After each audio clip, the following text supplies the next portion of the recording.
And when I was 6 months old, we're in some little town, small hotel, and I fell down a full flight of stairs at the bottom, to the bottom. They come running up. I sat up and just shook my head and shook it off and didn't cry. So they knew I wasn't hurt.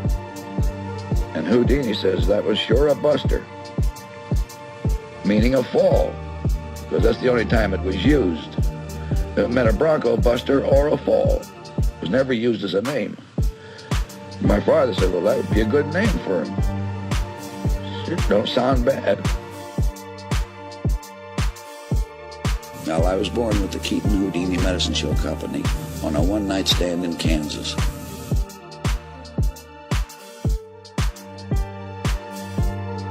This is a shock to anybody that's in the motion picture business today. I mean, you're veterans of the pictures of the last 25 years or so that didn't know the silent days. A feature-length picture, neither Chaplin, Harold Lloyd, or myself ever had a script. That sounds impossible to anybody today in the picture business. We never even thought of writing a script. We didn't need to. By the time we had talked and worked out what we thought was a picture, for instance, we always got a start. People always come up with a start. So that's funny. That's a good start. We want to know the finish right then and there. So there's nothing else to work on but the finish. And if we can't round it out, just something we like, we throw that one away and start on a new one. What good would a script been to me? We just throw gags out right and left when we're shooting because they don't stand up and they don't work well. And then the accidental ones come. Well, you see, I learned that from the stage. That I was the type of comedian that if I laughed at what I did, the audience didn't.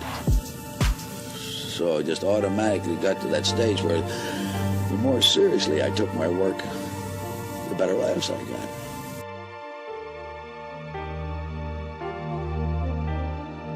Well, my old man was an eccentric comic, and as soon as I could take care of myself at all on my feet, he had slap shoes on me and big baggy pants, and then just start doing gags with me, and especially kicking me clean across the stage or taking me by the back of the neck and throw me.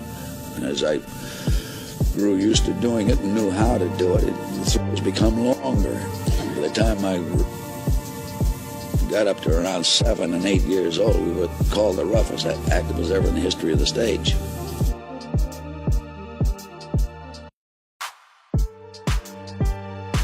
What is a rule? About 50% you have in your mind before you start the picture, and the rest you develop as you're making it. That's right, we eliminated subtitles just as fast as we could if we could possibly tell it in action. Well, when we found the finish, how to round that out, we never worked on the middle. We always figured the middle would take care of itself. Well, I had a similar hat on the stage before I went into pictures.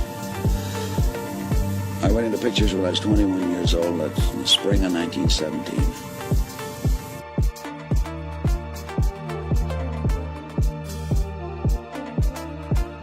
I went into pictures with Roscoe Arbuckle. I mean, his pictures are the first ones I appeared in. And I'd only been with him a short time, and he says, here's something you want to bear in mind, that the average mind of the motion picture audience is 12 years old. It's a 12-year-old mind. Sure entertaining. I was only with him about another couple of months or something like that, and I said, Roscoe, something tells me that those that continue to make pictures for 12-year-old minds ain't going to be with us long.